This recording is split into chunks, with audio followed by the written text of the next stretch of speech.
Les vraies voix Sud Radio, le coup de projecteur des vraies voix. Bien, comme je vous le disais, se droguer, c'est mal. Moi, personnellement, je pense qu'il faut légaliser le cannabis. Mais vous fumez, monsieur. Vous ne pouvez pas lutter contre la délinquance, contre l'insécurité ou contre le trafic de drogue si vous avez un élu municipal qui ne joue pas son rôle. Je veux fumer de l'herbe de qualité, boucher le trou de la sécu, en fumant mon tarpé, ne plus trop... Et le maire de Grenoble demande donc à Emmanuel Macron d'organiser un référendum sur la dépénalisation du cannabis. Ce serait le meilleur moyen, selon Éric Piolle, pour contrôler la production et ruiner les entreprises mafieuses du narcotrafic. Alors parlons vrai, pensez-vous que cette proposition d'Éric Piolle va être un pétard mouillé? Et comme le dit Éric Piolle, faut-il organiser un référendum sur la dépénalisation du cannabis? Vous dites non à 72%, vous voulez réagir, le 0826 300 300. Vous écrivez des vannes dans vos questions, vous, maintenant. Philippe Bilger. Puisque l'un de nos animateurs s'est permis de faire un mot d'esprit sur pétard mouillé, moi j'aurais presque envie de rire aussi de cette proposition. C'est comme si on allait demander à la France, est-ce que les deux animateurs des vraies voix sont les meilleurs de l'univers médiatique? C'est à peu près aussi nécessaire. Maintenant, je vais devenir sérieux. Je trouve que le sujet n'a aucun sens dans le cadre d'un référendum. Je veux bien qu'on en débatte et peut-être qu'on aille, pour certains, dans le sens que j'ai cru comprendre chez vous, Tom, et chez d'autres. Je pense que ce serait une mauvaise idée. Et de la part d'Éric Piolle, c'est ce qui est dit par l'un d'eux, je ne suis pas sûr qu'il soit très pertinent dans la volonté de lutter contre la drogue à Grenoble. Tom Conan. Bon, est-ce qu'on va fliquer les gens lorsqu'ils ont des bouteilles d'alcool dans leur sac, dans la rue? Non, on a le droit d'en prendre pour aller à une soirée. Non, mais je sais bien, c'est pas interdit.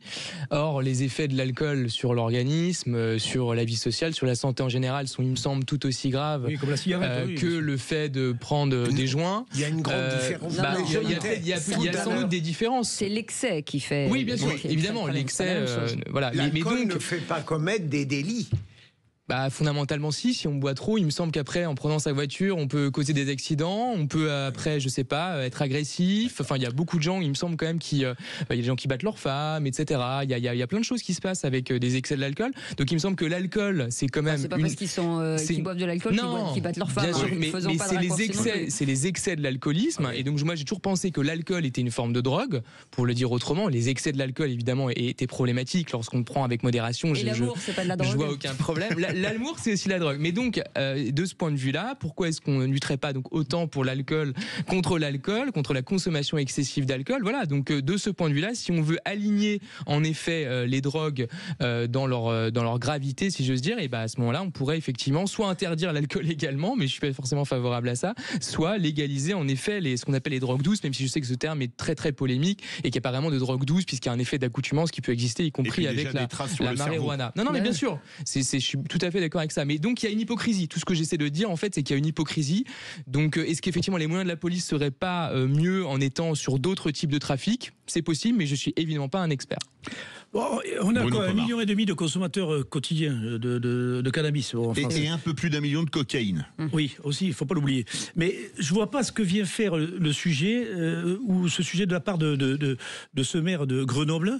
Alors, soit il est plus dans les médias, donc ça lui permet peut-être d'être invité sur les plateaux de télé, mais c'est nul et non avenu, je dirais. Il ferait mieux, monsieur... comment il s'appelle? Piolle, le maire écologiste de Grenoble. Il ferait mieux de s'occuper de sa ville de Grenoble, qui est en décadence totale, où la délinquance est à un niveau top, où la drogue, n'en parle pas.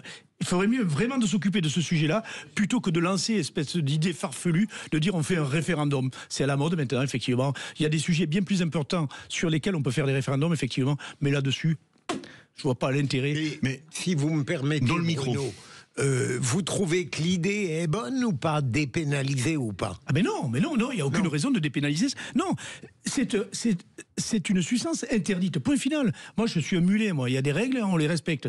Coup de dire on va dépénaliser, ça ne servira absolument à rien. Mais ça ne réglera pas le problème de la consommation, pas plus que le trafic. Mais est-ce que ça ne va pas décaler? C'est-à-dire que si on autorise effectivement de fumer de l'herbe ou du shit, il y aura d'autres drogues qui seront vendues sous le manteau. On a fait des tests dans les pays du Nord, on l'a fait au Portugal, partout. Quel résultat? Mais en revanche, par rapport à la comparaison avec l'alcool, vous ne pensez pas que les excès de l'alcool sont tout aussi graves que les excès de consommation de cannabis, par exemple? Oui, la cigarette aussi. Oui, la cigarette, mais bien sûr. Mais les excès de sucre, de nourriture, oui, bien sûr.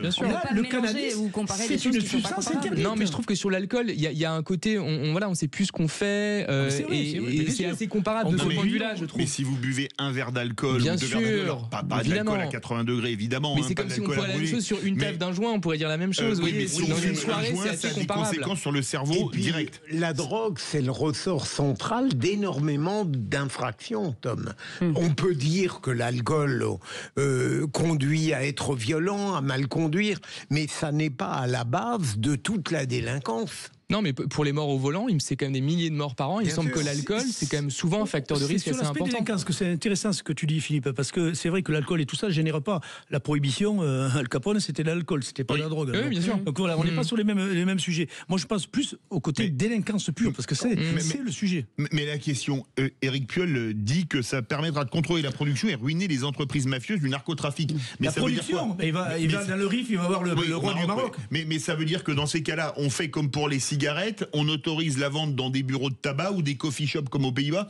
Qu'est-ce que ça sous-entend, à votre avis? Pour moi, non, mais lutter à l'origine. Alors on va voir le roi du Maroc, on va voir le président de Colombie qui produit 3000 tonnes de cocaïne par an, on va voir dans le RIF la production de cannabis qui fait vivre 1,5 million de personnes. N'oubliez pas juste un truc, ça veut dire que si vous légalisez ça, on vous dira, voilà, on va vendre des produits qui ne sont pas, qui sont très bons, et ce sera comme les cigarettes. Il y aura toujours des gens pour vendre des trucs, des mauvais produits sous le manteau, voilà, et qui seront encore pires pour la santé. C'est comme les cigarettes. Aujourd'hui, les gens achètent des cigarettes de contrebande et ils se rendent pas compte que dedans il y a des trucs immondes. Mais c'est vrai que par exemple sur la question des cigarettes, il y a des pays qui ont interdit ou qui sont en voie, il me semble, d'interdiction des cigarettes de manière générale. C'est quand même une vraie question. Je veux dire, aujourd'hui, n'importe qui peut acheter des cigarettes. Souvent, même les contrôles d'identité ne sont pas toujours faits pour les personnes mineures. Ça a déjà été prouvé dans des reportages. Or, beaucoup de gens meurent des cancers liés, de cancers de poumon, par exemple. C'est la sécurité sociale qui prend en charge évidemment ces cancers très lourds, et c'est très bien évidemment qu'elle le fasse. Mais donc c'est un vrai enjeu collectif tout de même, il me semble. On se pose pas ces questions-là, mais la prohibition des cigarettes, il me semble que c'est des sujets qui sont voisins. C'est des sujets qui sont très voisins. Pour aller dans le sens de Tom, on a entendu un policier qui a dit que le trafic de cigarettes aujourd'hui était le plus important. Oui, c'est vrai, il a raison. Oui, tout à fait. Et surtout qu'il finance le terrorisme. Oui, aussi. Cannabis, terrorisme, tout ça est lié. Mais il fait cannabis stupéfiant. En général. Et en proportion de la population, il y a des coffee shops aux Pays-Bas, il y a 6 fois moins de consommateurs aux Pays-Bas qu'en France. Comment expliquer cet échec? Comment expliquer? J'avais fait une émission il y a quelques années, c'était les stats. Comment expliquer cet échec dans la prévention en France? Là, c'est le sujet de la prévention, oui. On n'a jamais su en faire, mais en même temps, la France est quand même une plaque tournante, accessible. Donc, on a une façade atlantique et méditerranéenne. C'est formidable. Excusez-moi, est-ce qu'on n'a pas fermé un peu les yeux, les amis? Si, bien sûr que oui. Et puis il y a une dimension culturelle, c'est-à-dire pendant très longtemps, ça a été glamour aussi. La cigarette, aujourd'hui, ça l'est, je pense, de moins en moins, mais l'alcool, c'est pareil, c'était quand même glamour dans les films, dans la culture populaire pendant des décennies. Et ça change actuellement d'ailleurs, je trouve. C'est en train quand même d'évoluer.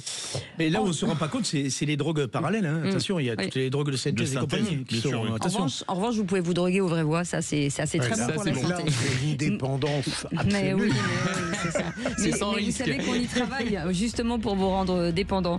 Merci beaucoup Philippe Bilger. On vous retrouve demain. Merci Tom Conan. Merci Bruno Pomar. Et je vous le redis, allez voir ce documentaire qui, je pense, devrait vous plaire entre ces enfants de quartier, enfin ces jeunes de quartier accueillis par la BRI et qui font plein de choses avec la BRI. Voilà, c'est ça, des exercices. Et c'est sur C8 et c'est samedi soir aux alentours de 22h. Merci en tout cas. Dans un instant, on va vous parler automobile avec quel est l'impact des annonces de Donald Trump sur les constructeurs européens et français. On en parle dans un instant. À tout de suite.